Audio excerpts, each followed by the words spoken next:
Yes, cyambere ndetse no kwemeza ibintu ntashoboye. Ibintu ndashobora kuvuga ati je iki kintu ntaco nshoboye kiretse basi uvyize sivyo. Kuri umwana aranyishu numva no guha nkakubwira ati amaye akazi no kwemera kugakora. No. Ndabizi novuga ati yego. Umwana ntabizi nyene. تحسن بذي الملك والملكوت وأنت صمت بالعزة والجبروت الجبروت الجبروت الجبروت الجبروت الجبروت الجبروت الجبروت. Assalamu alaikum. Amaro Imana bari namwe aho murereye hose. Ni kwa kundi nyene ni wa undi nyene mwamaze kumwumva ni King Bosco ari kuri microphone. Inyuma ya kamera ni Beta Boy niwe dufatira amashusho byose kugira twicaye ngaha mutubone neza. Tutabatebeje rero kanini cyane gose tufise umutumire. Bite? Sawa. Umeze neza? Cyane ndashimye. Ndabona murabere. Merci. Okay. Twibusagaze nakaho? Misha Elio. Okay, ni Misha mwamumvise. Ni ku kiganiro cyacu cyanyu kuri televiziyo yanyu ariyo yiwacu ni Dr. Swale Online TV. Twama twabazana ibintu meze neza, tubazanira ibintu vya hariya nino.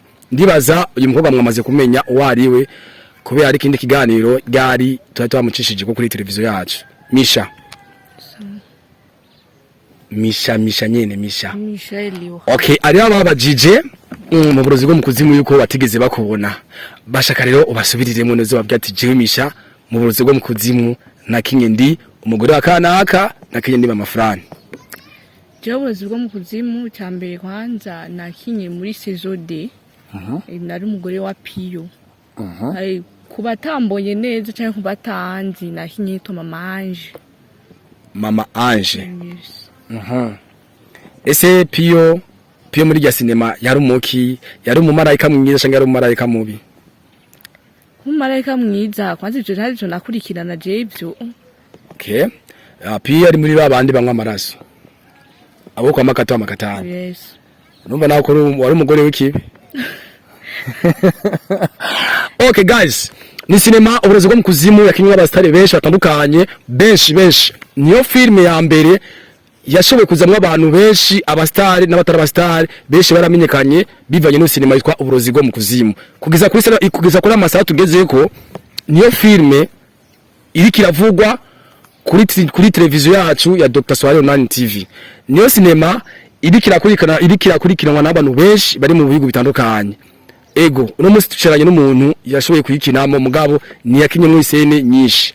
Misha yakinye muri yose mugabo yarigeze ko ari umukinyi wahandi hantu, ariko Imana yaramutoranije imuzana kukina mu burozi bwo mu kuzimu. Misha ugikinya mu sinema yitwa uburozi bwo mu kuzimu, muri wewe nta kintu wiyumvisemo? Narumvise nezerewe cyane kubera igikorwa ca sana kisanzwe kiri mu maraso y'uwanje. Sanzwe nyene ndagikunda cyane. Umunsi bambwiye ati ingowe tuguye sene imwe gusa ukine, narumvise nyene nezerewe cyane. Misha kuba utayihejeje cyangwa uri muri babandi bace bagenda batajije amasene bari babahaye n'abaci ugenda utajije gukina sinema uburozi bwo mu kuzimu? Oya je bandondeye ndaboneka. Narizi kuri muri babandi bace bagenda urumva ngo barafatiriwe bamuhaye muri lore bagaca bagenda umva nashaka kubazi ko wagiye nkabo canke wakinyere mu curagenda n'uwagaruse. No je ndahari kandi twama twabonanye n'abakinyi bose uburozi bwo mu kuzimu. Okay.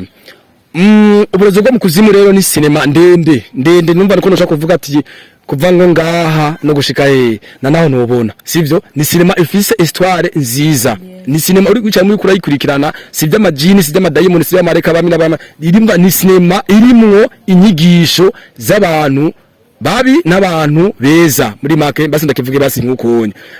Mugabo besho ko arabye sinema uburozi bwo mu kuzimu ngo ngo ibintu by'amadayimoni ngo birateye ubwoba, ariko wishaye mukaraba bayikoze bishunze ivya kera byaba marayika beza n'amajini mabi ibintu nk'ivyo. Misha no munsi uri ku bwami bwa Dr. Swale Online TV, basi wicaye mu biro vya Dr. Swale. Dr. Swale nkora kubwira ati Misha ingo ndagwa akazi kokora muri televiziyo yanje. Tufate basenga karero ati shaka kuba umunyesha makuru. Umva uri siri kuba umunyesha makuru kuri televiziyo? Yes, cyambere je sino kwemeza ibintu ntashoboye. ibintu ndashobora kuvuga ati je iki kintu naco nshoboye kiretse basi uvyize sivyo kuri umwana nyishu numva no guha nkakubwira ati amaye akazi nukwemera kugakora no ndabizi nuvuga ati yego umwana ntabizi nyene ucuvyumva nawe. Okay, Misha vyose urabizi kubera iyo mutwe w'umukino film ibintu byose ubizi. Misha nibaze yuko mu bese twaragize kuyaga yuko wewe uri umukino wa film kandi yuko uri muhiri wanyu.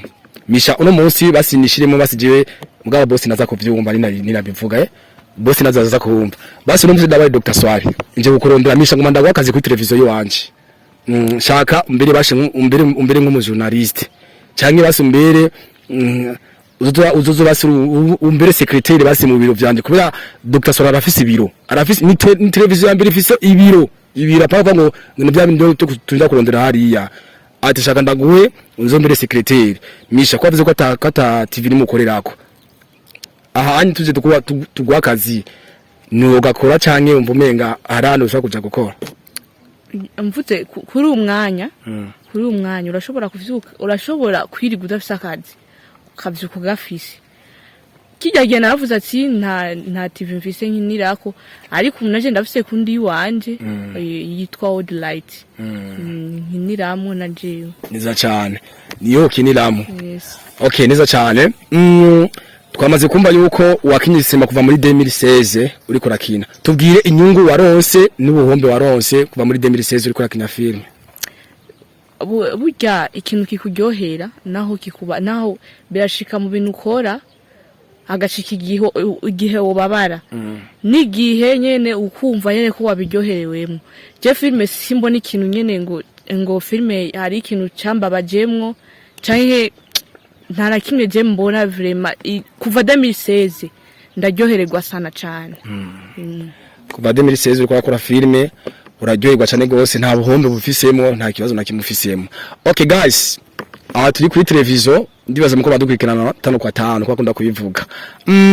Uyu mutumire wacu ni Misha narigeze kumva yuko ari umukinyi akina kwa Dr. Swale yuko muvyumva kumwe basi muba muri ibintu by'urukundo byo bari byo canke sivyo.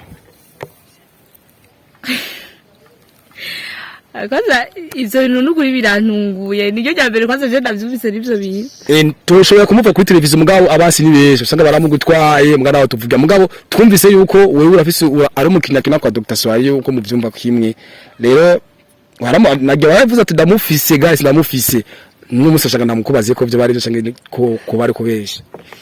No icyabe yadabwire abantu bakurikirana ibiganiro byo kwa Dr. Swale barazi neza ko Dr. Swale afise umugore wiwe sivyo kandi naje no kubwira ati uno musi ndafise umukunzi burya abahungu barahinduka cyane no kubwira uno munsi ko afise umukunzi bugaca nkamufise bugaca byarangiye nyene rero sino kubwira ko ndamufise canke namufise ico kibazo ndibaza zocishura undi munsi.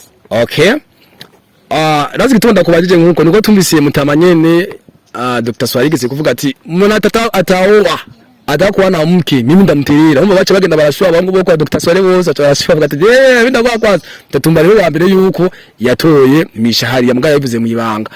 So guys karagaciyemwo ivyo nibaze yuko ntiyari nkuru ya Misha mugabo nituweze umwanya muremure twacere muri kiganiro cacu nyene.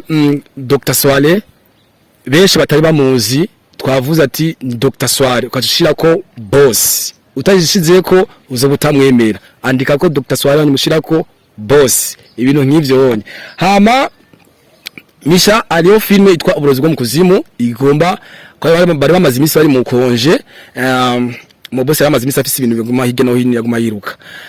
Rero tushaka tukubaze yuko nibasuye kubahamagaza muze mu ibandanye uburozi bwo mu kuzimu ko ari mu mwayitanguye eske muzo muri hafi canke muzo sani gutakara nka kera canke nabo batinya ibintu by'imizimu nka kujya.